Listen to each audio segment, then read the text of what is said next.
Welcome to the 2022 Saltwater Sportsman National Seminar Series, our 35th anniversary, presented by Bass Pro Shops and Mako Boats. You're about to learn from some of the top saltwater anglers in the country.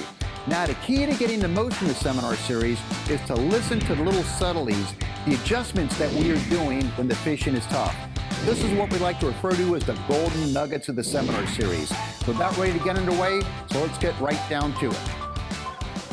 Coming to you from the IGFA in South Florida, it's the 35th Annual Saltwater Sportsman National Seminar Series, brought to you by Bass Pro Shops and Mako Boats. Now, here's George Poveromo. Welcome to the Saltwater Sportsman National Seminar Series, edition 2022, presented by Bass Pro Shops and Mako Boats and filmed on location at the International Game Fish Association. The session, electronics. Cutting-edge electronics, how has it changed and how does it help us catch more fish? And for this panel, we have out of Wilmington, North Carolina, Captain David Wicker, who is not only an electronics guru, but an outstanding bottom and king mackerel tournament pro. We have Captain Alan Wenzel out of the South Florida, Florida Keys, Bahamas area, an ardent offshore angler. And the gentleman to my immediate left, I've known this guy a long time, and I teasingly say I knew him when he had dark hair. He is a bottom fishing authority, the one who put the Reward drift fishing boats into business. It's a historic fleet of boats out of Miami, an authority on bottom fishing and all others, the one, the only Captain Dan Kipnis. All right, Dave, let's start this off with everything changing so rapidly with electronics.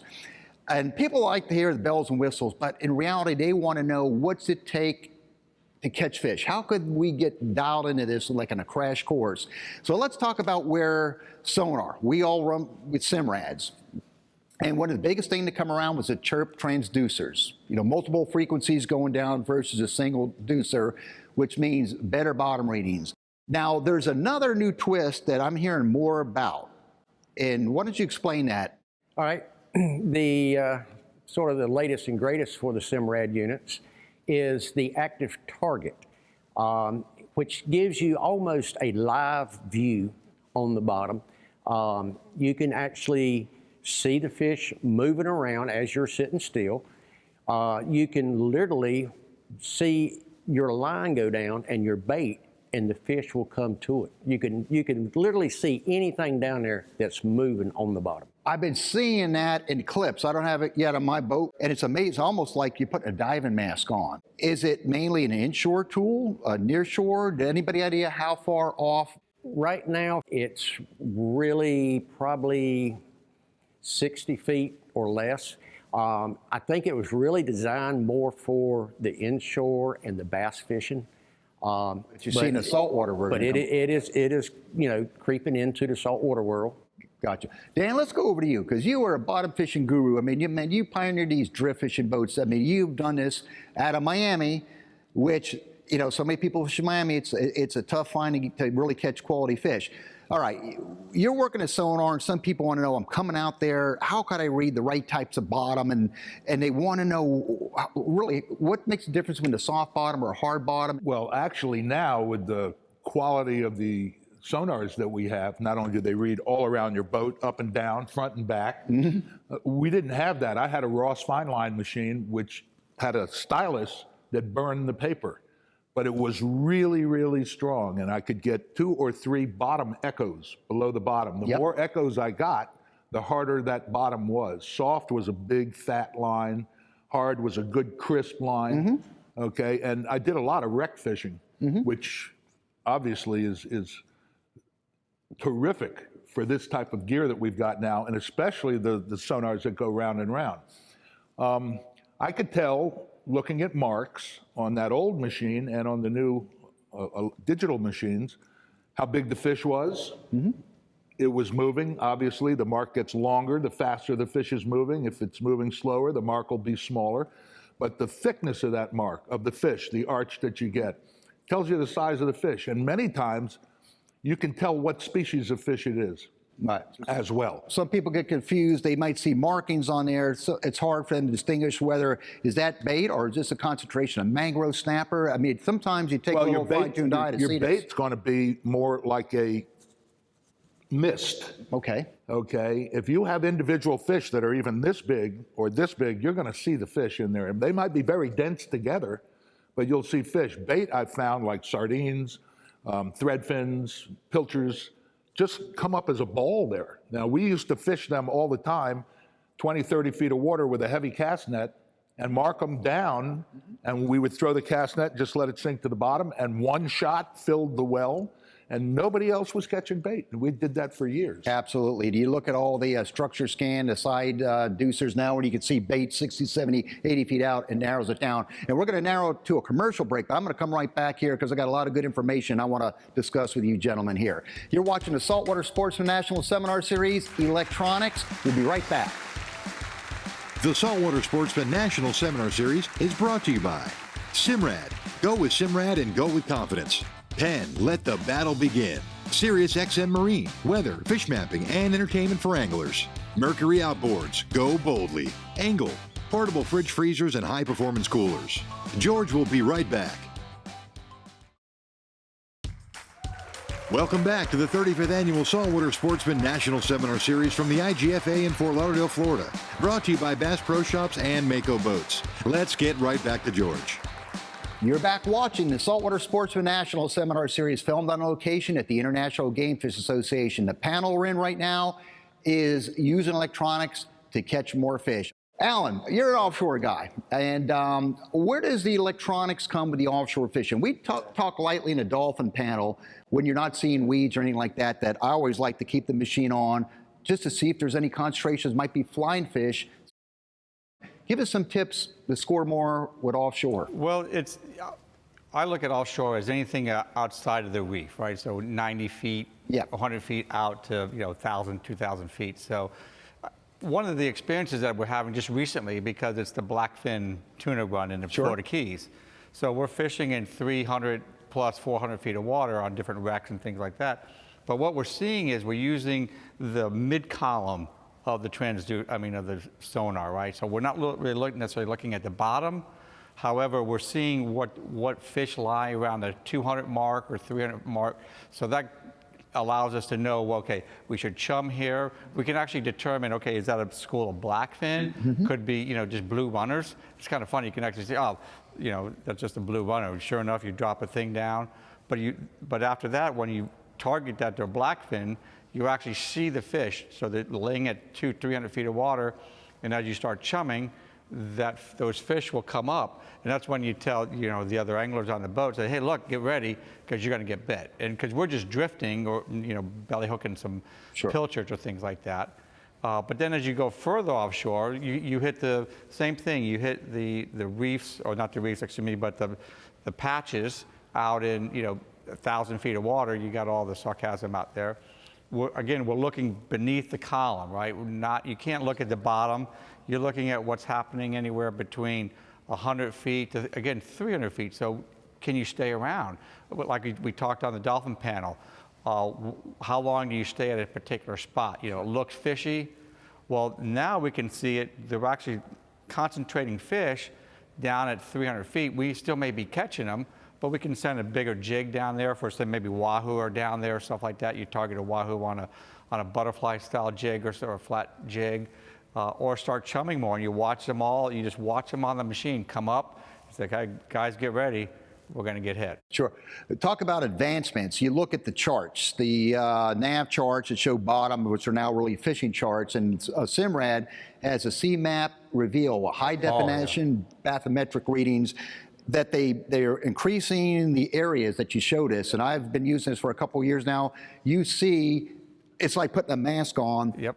Every nook, crevice, cranny. Dave, also, you got fish mapping, which brings us into the future, basically. Yeah. The Sirius XM fish mapping is really changing things around. You can get on there before you even leave the dock, and kind of get an idea of where you want to go, what you want to target. You've got the option of finding where certain species are at, or what area is set up as far as the water, the temps. with that 30 meters reading Yeah. that could give you the temps down roughly Right. 30 meters beneath the Yeah. surface, which is fantastic if you see any upwellings that you kill the bottom Exactly. fish. You know enough that there's a big difference in temp down there. The biggest thing that's really helped me is the plankton contours. That's where it's really And come hold into that, play. because I want to get into that. That's been a favorite of mine the past couple seasons. We're going to jump out to commercial break. We'll come back, and so hold that note. You're watching the Saltwater Sports International Seminar Series, the panel electronics. I'll be right back with Dave Wicker after the commercial break. The Saltwater Sportsman National Seminar Series is brought to you by Rapala, your best shot at a world record. Suffix, always use the best line. VMC, your expert in hooks. Williamson Lures for the pelagic playground. Starbright, blending technology with performance since 1973. George will be right back.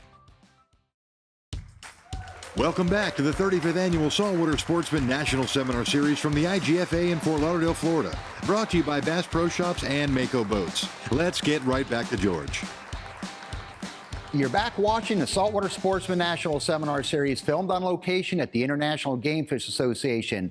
Electronics is the session, and I have a discussion going on with Captain David Wicker on fish mappings by Sirius XM, which is compatible with our Simrad machines.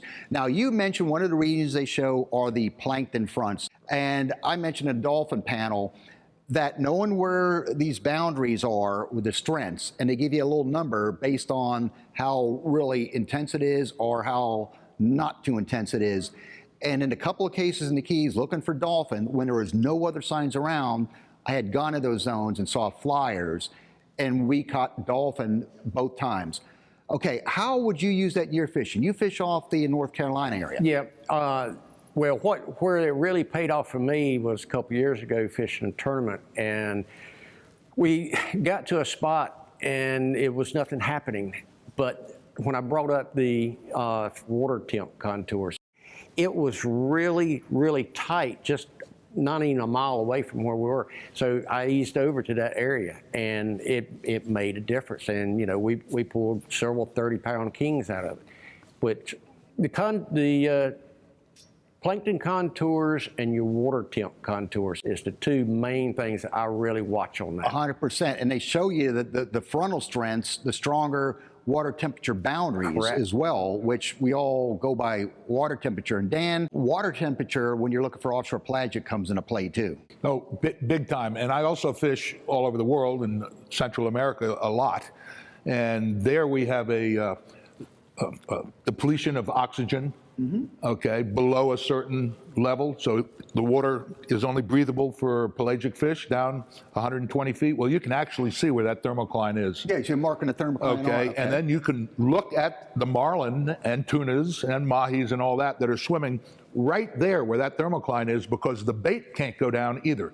Little tunas, bonitas, et cetera, cannot go below that. They can't breathe there.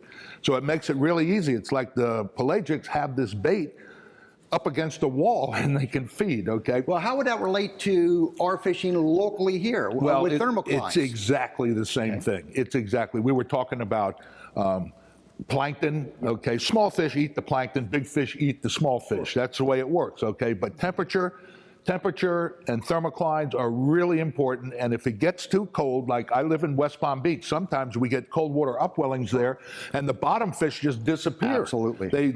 But we get neat pelagics coming through when that happens. We'll get more kingfish, and we'll get more mackerel, things that will move down with that. Very interesting, very interesting.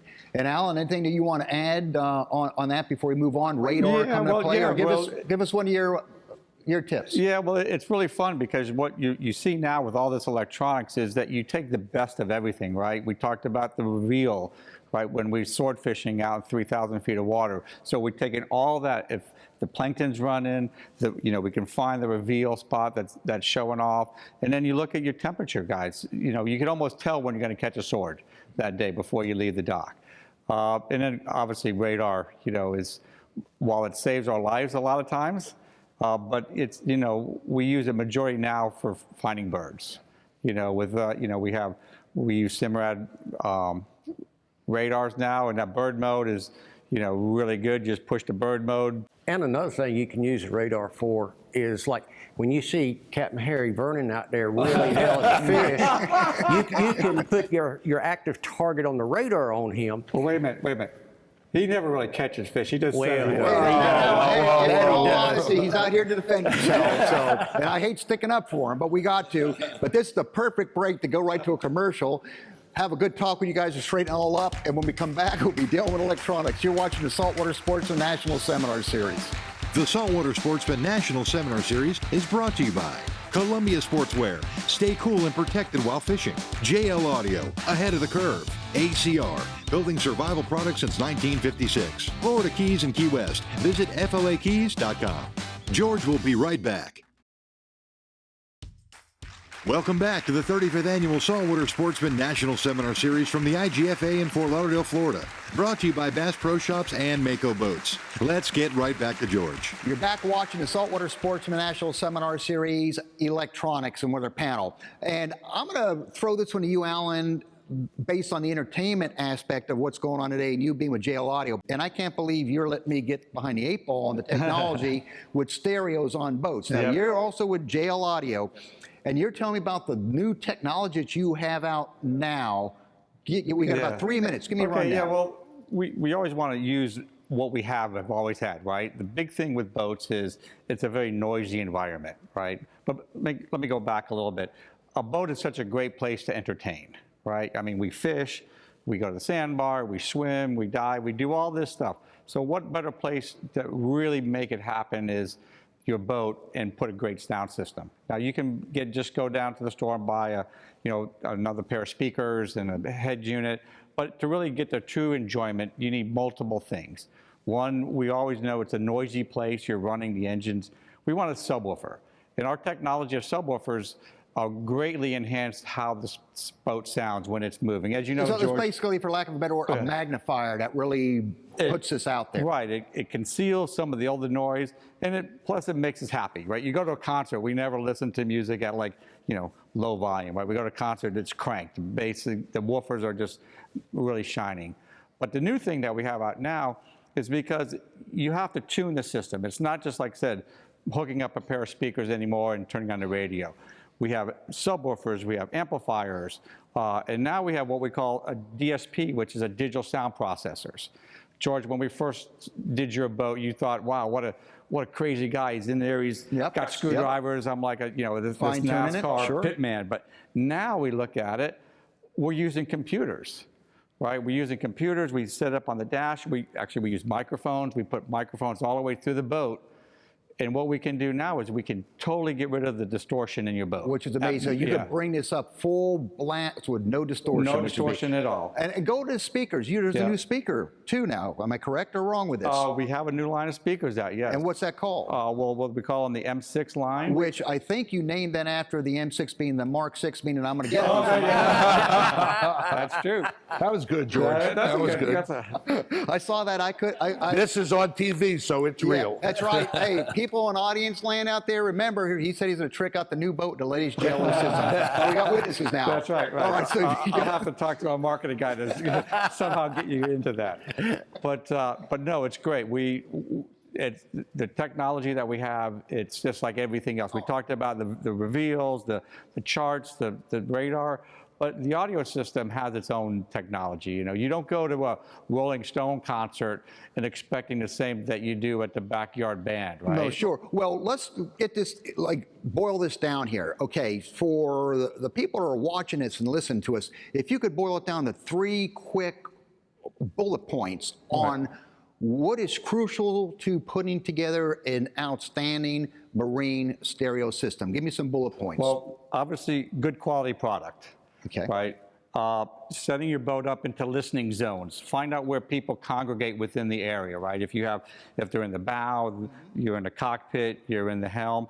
Each one of those people should have their own listening area, right? Because you don't want to turn up the bow really loud to have the people in the stern and the cockpit listen to the radio, right? Because they're going to be up there like this, and then the people are going to be in the back, turn it up, turn it up.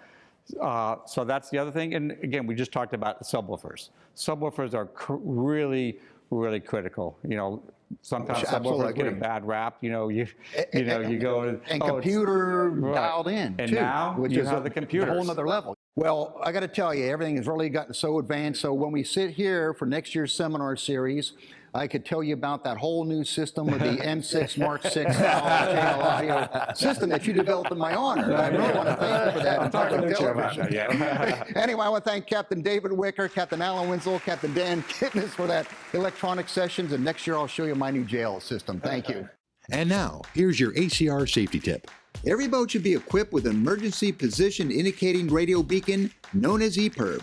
Should a life-threatening situation arise, the EPIRB will send a distress signal to satellites, which in turn will forward to local search and rescue forces.